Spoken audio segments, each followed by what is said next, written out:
Shalom, Israel. I want to jump up here really quickly. I was just reading some scriptures and something just dropped in my spirit that I wanted to share with you all. I apologize for my look. I am home. It's over the weekend. I haven't left the house. Well, I left my window early today, but I haven't really been doing a whole lot, so I am just in my comfortable zone. But anyway, I was reading over 1 Samuel chapter 28. And to catch you up on speed, this is where David is not appointed king yet, but he is one of the men that Israel recognizes and praises because he already slew Goliath. And Samuel is dead, but Saul is king of Israel.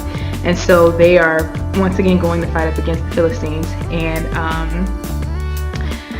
Kish is working with David, and they're going to partner together to fight the Philistines and all that. And so Saul, he looks over and sees the multitude of the Philistines, and he gets scared.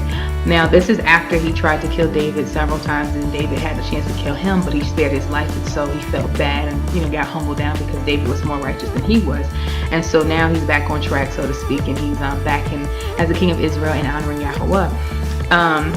But he put out in the course of him being a wicked man and getting off track, he had brought in a portion of the evil spirits, women with the evil spirits, the people with the sorcery and the witchcraft and the mediums and psychics and all that nonsense. And so after him and David kind of got back in right standing, he had put all those people out of the land. The scripture says in 1 Samuel chapter 28 verses 3, it says, "Now Samuel was dead," and I'm reading from the King James version. I always read from the KJV. So chapter 28 verse 3 of 1 Samuel, it says, "Now Samuel was dead, and all Israel lamented and buried him in Ramah, even in his own city. And Saul had put away those that had familiar spirits and the wizards out of the land." And I'm going to keep on reading down to about verse 7. So picking up at verse 4, "And the Philistines gathered themselves together and came and pitched in Shunem. And Saul gathered all of Israel together, and they pitched in Gilboa." Verse 5, "And when Saul saw the host of the Philistines, he was afraid, and his heart greatly trembled." And verse 6, "And when Saul inquired of Yahweh, the Lord or Yahweh answered him, neither by dreams, nor by Urim, nor by prophets." Verse 7 is the one I want to point out, really, really important. This is very key to me. "Then Saul said unto his servants, Seek me a woman that hath a familiar spirit, that I may go to her and inquire of her. And his servants said to him, Behold, there is a woman that hath a familiar spirit at Endor." And actually, let me go down to verse 8. I think I'm going to stop there. So verse 8, "And Saul disguised himself and put on other raiment, and he went, and the two men went with him. And they came to the woman by night. And he said, I pray thee, divine unto me by the familiar spirit, and bring me him up, whom I shall name unto thee."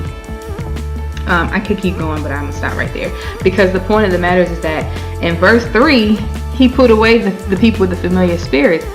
But then in verse 5, he saw the Philistines and got scared. And when he saw that Elohim wasn't answering him, or at least he felt like Elohim wasn't answering him, or he just wasn't patient enough to wait for the answer from Elohim, he immediately turned his heart back to what he had just put away and went and asked his people to seek him a woman from a woman that has a familiar spirit, so he can go and inquire to her. And I wanted to point this out and say, because a lot of times our people, we find ourselves, we're doing good. We put out cursing, we put out fornication, we put out drugs, whatever you may be doing, alcohol, smoking weed, whatever your situation is. You may put out going to the club and listen to bad music, whatever it is that's in your heart that you realize was not good for you, or you knew that was not what you're supposed to be doing according to the scripture of the Holy God of Israel. We may put them things out, but then in turn, even sometimes, be really real, some people may put out pornography and lust and things of that nature. But because we say, okay, I'm on a good path, I'm going straight now, and I'm good. But the minute you have a situation where you're tempted, or you feel tempted again, we oftentimes find ourselves going right back into that. Even when we may say, I'm going to trust Elohim for this or that, I'm going to trust for this, I'm not going to do this, I'm not going to do that. But the minute, we find ourselves in a situation where we are in need of money, a lot of times our brother and our sister, whatever, we may say, I'm going to go I'm not going to sell weed no more. I'm not going to sell drugs no more. I'm not going to strip or prostitute myself anymore, or ask somebody for money, or, you know, fornicate to get some money or whatever. But the minute you find yourself in a situation where you need it again, or you need, you know, you need money, and you feel like God is not hearing you, not answering you, or he's moving too slow, how quickly do we turn our hearts and minds back to what we are used to, what we just came out of, what we just said we put away? How quickly do our young men turn back to slinging crack and cocaine and weed and whatever else in the street? How quickly do our women go back to fornicating and prostituting themselves out for money?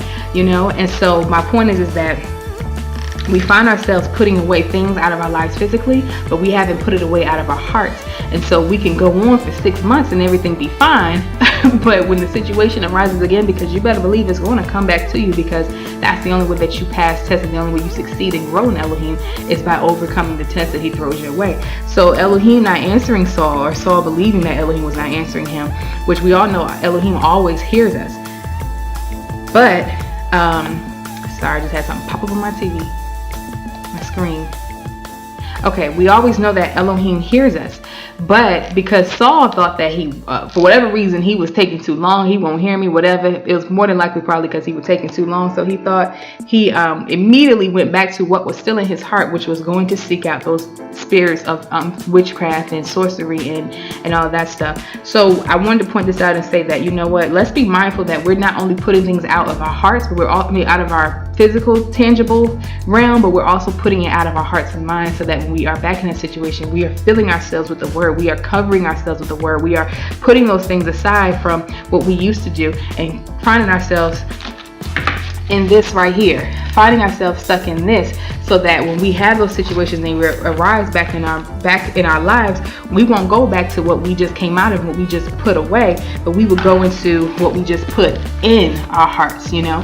So put out the things that are not of God, out of unrighteousness, ungodliness, out of our hearts, and put in the things that are of God, the righteousness, the things that are holy and righteous unto him and pleasing unto him, because that's the only way we're going to succeed. So I just want to make that quick video. I hope it encouraged someone, and I hope you all have a blessed day. Shalom. Bye-bye.